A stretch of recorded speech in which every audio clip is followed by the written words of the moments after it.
Good morning everyone. তোমরা সবাই ভাববে আজকে সকালেই স্বপ্না যেটা কি একটা ভিডিও নিয়ে চলে এলো।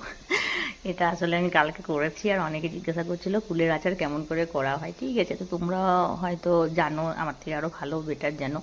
তো যাই হোক, দেখো আমি কীভাবে করি তোমাদের কাছে সেটাই শেয়ার করছি। কুল মোটামুটি কিছু আনা ছিল, তো সেটা কাজে কুলের আচার একটু করলাম।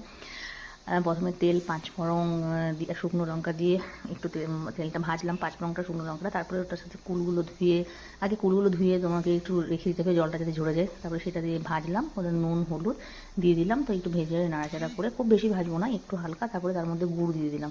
তো গুড়টা দিয়ে গুড়ের ওই জলে ওইখানে ফুটে ফুটে দেখবে একটু নাড়াচাড়া করতে হবে, ঢাকা দিয়ে দেবো। তারপর কুল আচার হয়ে যাবে। তারপরে ওটার সঙ্গে কী দেবো দেখো, অনেকে হয়তো ভাজা মশলা দেয় না, আমি ভাজা মশলাটা ইউজ করি। তো তোমরা ভাজা মশলাটা ইউজ করবে, খুব ভালো হয় খেতে, দারুণ টেস্ট হয়। তো ভাজা মশলার মধ্যে মেথি, সর্ষে, শুকনো লঙ্কা একটু শুকনো কড়াইয়ে একটু ভেজে নেবো। তারপরে সেটাকে মিক্স করে আচারটার মধ্যে ছড়িয়ে দেবো। তোমরা দেখবে বন্ধুরা, মানে তুমি যতদিন ইচ্ছে এই আচারটা রাখতে পারো, একটু খারাপ হবে না, আর দারুণ হবে। আর কুলগুলো খুব টক, তো এই জন্য গুড়টা একটু বেশি দিয়েছি। তো সেই হিসাবে তোমরা কুল মিষ্টি না বেশি টক, সেই হিসেবে তোমরা কিন্তু গুড়টা দেবে। ওকে।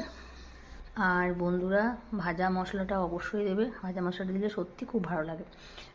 তারপর আমি তো আগে কুলগুলো খেয়ে শেষ করে দিচ্ছি।